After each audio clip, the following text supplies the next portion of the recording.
Вторая замена масла. Генератор отработал примерно еще плюс 24 часа. Масло я слил. Вот такого вот оно цвета. Хочу посмотреть воздушный фильтр. Чтобы его достать, необходимо с левой стороны отщелкнуть. И вот он фильтр. Написано промыть в теплой воде, высушить, смазать маслом. Но у меня он чистенький, поэтому я пока его трогать не буду. Все.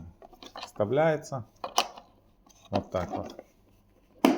Генератор работает хорошо. Примерно 1400 ватт. У меня потребление.